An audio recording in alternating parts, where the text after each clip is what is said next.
What a week, folks. If you follow the markets, you know this one was wild.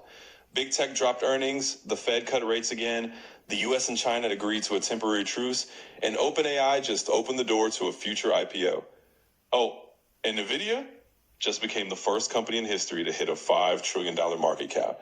So grab your coffee and let's break down everything that moved the markets from October 27th to 31st. Nvidia becomes the first company ever worth $5 trillion. Let's start with the star of the week, Nvidia. 5 years ago, it wasn't even worth $1 trillion. Now, it smashed through the $5 trillion mark, the first company in history to do that. How did they pull it off? Well, CEO Jensen Huang announced massive new partnerships and contracts. $500 billion in AI chip orders, 7 new supercomputers for the U.S. government, collaborations with Uber and Nokia, and even a role in America's national security AI projects. Nvidia isn't just a chip company anymore, it's the engine of the new industrial revolution, the AI economy. If oil powered the 20th century, artificial intelligence will power the 21st. Big tech earnings soar, Meta crashes. Earnings week was explosive, but not everyone came out smiling. Alphabet, or Google, absolutely crushed expectations. They topped $100 billion in quarterly revenue for the first time ever, hit $35 billion in profit, and saw Google Cloud surge by 33%. The stock up 6%. Microsoft also beat forecasts, with revenue up 18% and its cloud business up a whopping 40%. But investors got a bit nervous about one thing. Capital spending ballooned to $35 billion. The AI arms race is getting very expensive.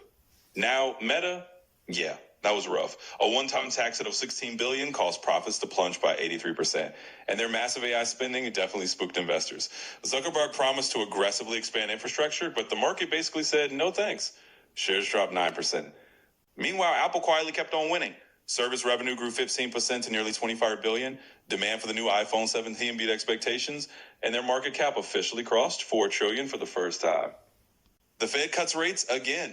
On October 29th, the Federal Reserve cut interest rates for the second time this year by another 0.25%, bringing the range down to about 3.75 to 4%. And how did markets react? Barely at all. In fact, the S&P 500 and NASDAQ actually dipped a bit right after the announcement. Why? Because investors know that rate cuts aren't really a sign of strength. They're a signal that the economy might be slowing down. Fed Chair Jerome Powell will find that the December decision on further cuts is far from certain. Still, Goldman Sachs expects one more cut before year-end, and about 70% of traders, according to the CME BedWatch, agree. Looks like the era of cheap money might be coming back sooner than we thought. U.S. and China agreed to a truce for now. Here's something we haven't seen in years. Donald Trump and Xi Jinping finally sat down in South Korea. Their first meeting in 6 years. They agreed to a 1-year trade truce. The U.S. will cut tariffs in half, and China will resume exporting rare earth metals. That's a huge win for the tech and manufacturing industries, but hold on. This isn't world peace. Analysts say it's more of a reset than a real breakthrough. Tensions over AI chips, especially Nvidia's Blackwell line, are still unresolved. So yeah, relations might be a bit better, but the rivalry is definitely still on. And in the AI world, huge news. OpenAI completed a major corporate restructuring, creating a new entity called OpenAI Group PBC, valued at a whopping $500 billion. Here's how it breaks down. Microsoft owns 27%, the OpenAI Foundation holds 26%, and the remaining 47% is split among employees and other investors. According to the Wall Street Journal, an IPO could happen as early as 2027. CEO Sam Altman said, we'll likely go public, but we're not rushing. If OpenAI really does go public, it could be one of the biggest IPOs of the decade, possibly even bigger than Meta's or Alibaba's. Meanwhile, Amazon shocked everyone with another wave of layoffs, about 14,000 employees, as it restructures to zero in on AI and cloud computing. But despite those cuts, Amazon posted a phenomenal quarter.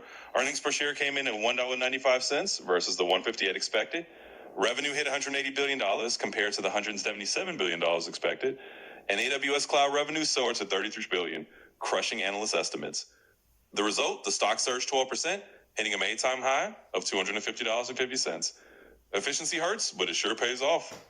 Final take, the AI boom keeps rolling. So what does the boom mean? AI is still the heartbeat of this market, driving profits, headlines, and a bit of fear too. Nvidia made history.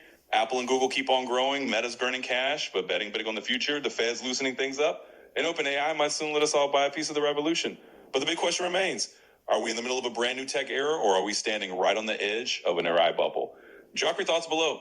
Do you think Nvidia's $5 trillion valuation is justified, or is it just hype? And if you want more financial stories explained without the jargon, hit that subscribe button, because next week's markets are already heating up.